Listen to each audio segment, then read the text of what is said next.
Johnny Patoko est grave, mais l'affaire Johnny Patoko n'est pas grave. Je vais vous expliquer pourquoi. Je vais vous expliquer en réalité qu'est-ce qui se passe. Parce que j'ai pris le temps dans le calme, j'ai pris le temps dans le silence, j'ai pris le temps de prier. Certaines personnes m'ont interpellé pour dire, Bishop, prie pour ton frère, prie pour Johnny Patoko. Moi, je suis le frère de tout le monde. J'ai prié. On apprend que Johnny Patoko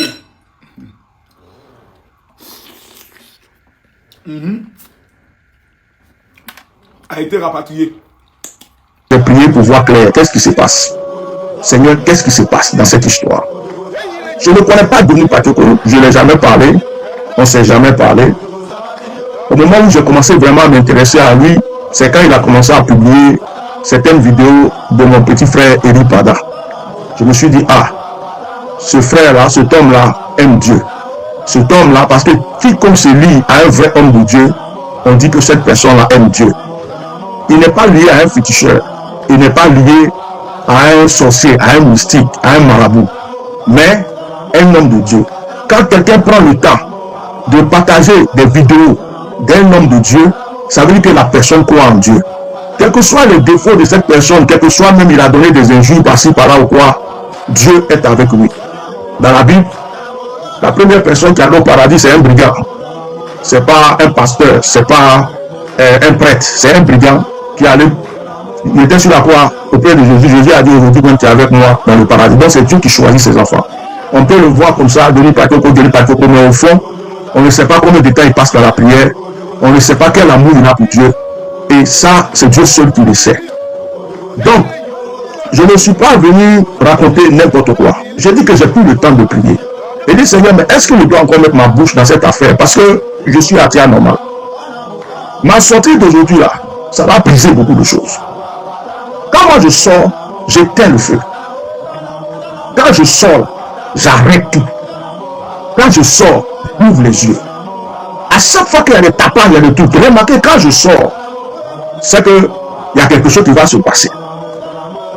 En réalité, Johnny Patoko, je ne vais pas dire est en danger, mais je vais dire était en danger depuis un moment.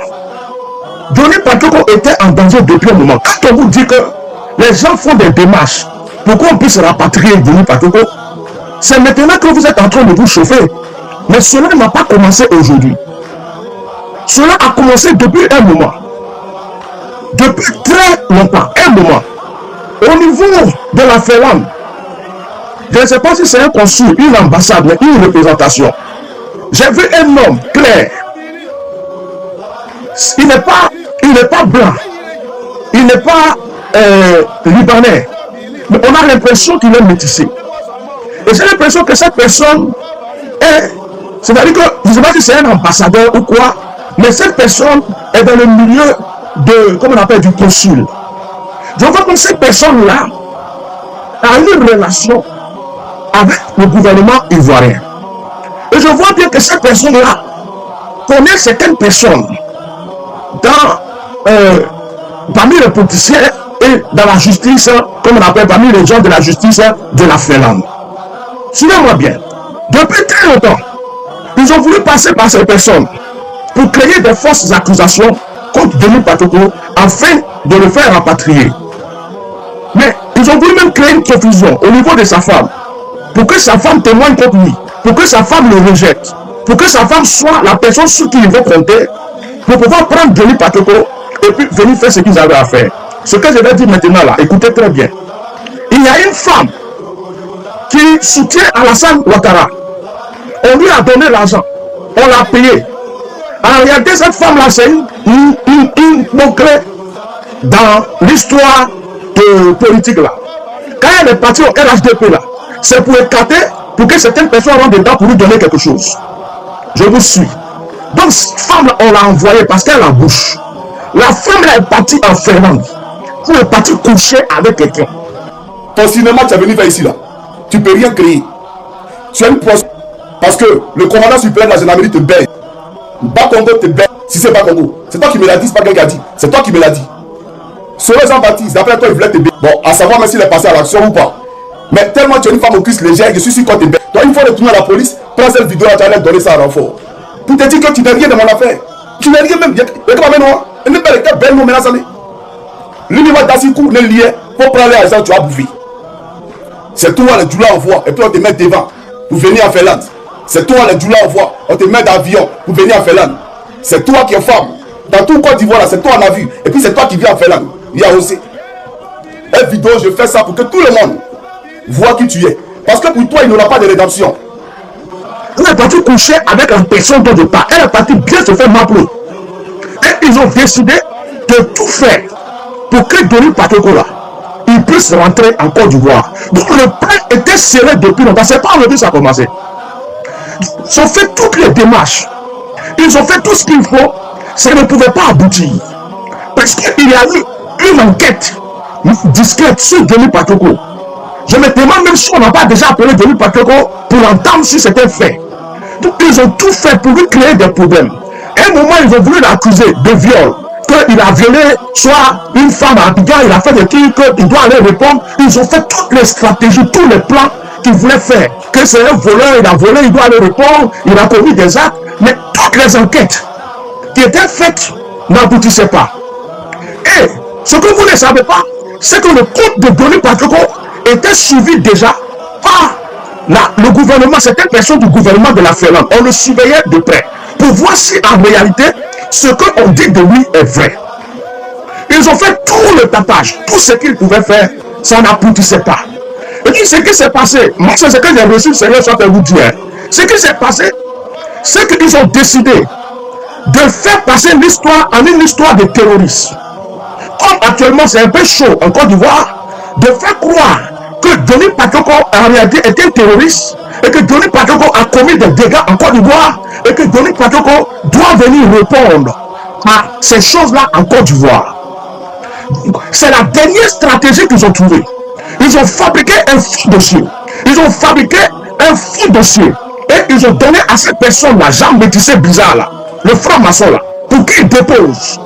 Il dépose ça et puis qu'il a pris des gens. Je dis que le gouvernement ivoirien a donné un peu d'argent à certaines personnes placées, corrompues en Finlande. Pour que cela a dit la chose, pour qu'un matin, on apprenne que Denis Patekora est descendu à Abidjan, ni vu, ni connu. Qu'on apprenne que Denis Patekora est parti à Abidjan, ils l'ont déposé à Abidjan. Voilà la stratégie et le plan. Ce qui s'est passé, c'est que le procureur de la République de la Côte d'Ivoire était tellement sûr que Denis Patekora va venir. Donc il a commencé à faire beaucoup de discours. Il a commencé à dire beaucoup de choses. Et puis il a sorti quelque chose en disant qu'il voulait attraper les gens, vont faire des trucs. Il s'est retenu rapidement parce qu'il voulait dire que Denis Patekora, on a déjà fini de faire. Ceux qui pourront à l'extérieur de la Côte d'Ivoire, qui ne font que faire des diffusions de fausses informations pour inciter à l'insurrection et autres, il y a toute une procédure qui est engagée, mais je ne vais pas la dévoiler ici. Voilà, nous sommes en train de travailler là-dessus. Sous peu, vous verrez les résultats. Il y a un qui est en train de s'agiter déjà. Voilà, donc vous verrez, on est en train de travailler. C'est l'âge des Ivoiriens là. Ils peuvent payer des gens, corrompre des gens, pour tendre des pièges, pour tout. Pour moi, ils ont décidé aussi quelque chose. Si on ne peut pas passer par la justice, on va lui tendre des pièges avec un avion privé. On va lui tendre des pièges quelque part. Comme Denis Patekora, peut-être qu'il peut aimer femme. On va passer par des stratégies et puis on va mettre la main sur lui quelque part. On va l'attraper. De la manière on attrape les gens là. On va l'attraper, ni vous connu, et puis on nous-mêmes là. La Côte d'Ivoire des avions privés, des guerres privées, on va le prendre sans faire de justice, on le prend et puis on va le déposer. Ils ont fait cette stratégie. Mais Denis Patekora, Dieu le suit. Denis Patekora, la mise de Dieu est sur lui aussi. Donc toutes ces stratégies-là n'ont pas abouti.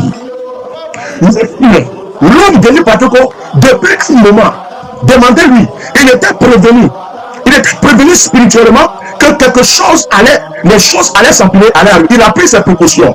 Lui-même là, il se méfiait de beaucoup de personnes, il se méfiait de beaucoup de choses, il a changé de tactique, de stratégie, de tout. Donc les gens n'ont pas pu mettre la main sur lui, ils ont voulu passer par des soi-disant amis, des soi-disant femmes qui peuvent être copines, ils ont voulu tout faire, ça n'a pas marché. Donc c'est le côté terroriste qui veut prendre maintenant pour pouvoir l'atteindre. Mais c'est préparé depuis longtemps. Il y a une fille qui était à Abidjan, elle allait coucher avec quelqu'un en Côte d'Ivoire, et puis cette femme-là, c'est la copine de beaucoup de personnes. C'est elle qui est partie même donner l'argent, manigancer plein de tout, et puis dire que de toute façon, lui là, il va venir d'un moment ou l'autre. Bon, j'ai demandé au Seigneur, est-ce que Denis Patekora, ils vont mettre la main sur lui comme ça, la mener? Il dit non, c'est un faux problème. Déjà, le problème qui se passe vraiment, Denis Patrick dérangeait depuis fort longtemps. Ils ont voulu lui avoir, ils n'ont pas eu. Mais maintenant, là, à cause de ce que Eli Pada est sorti, et que c'est Denis Patrick qui a partagé les vidéos d'Eli Pada, où Eli Pada qu'on voulait tuer, on n'a pas pu tuer. C'est par Denis Patrick il est passé. Denis Patrick a partagé ces vidéos, où il est venu prophétiser la chute du gouvernement ivoirien. À partir de ce moment-là, ils se disent que Denis Patrick là, il sait où se trouve Eli Pada actuellement. Ils se disent, Eli Pada là, quand il sort, c'est pour maudire le pouvoir. On a voulu clamer sur lui, on a voulu le tuer. On a voulu clamer sur lui d'abord, pour qu'il soit avec nous. S'il était avec nous là, il allait nous donner des secrets, prophétiser des bonnes choses, nous expliquer comment faire pour avoir le pouvoir. On ne pouvait pas le corrompre. On dit on veut le tuer. On a pu le tuer. Il a fait des choses faites en pas jusqu'à ils ont brûlé les pistes, jusqu'à on n'a pas pu l'avoir.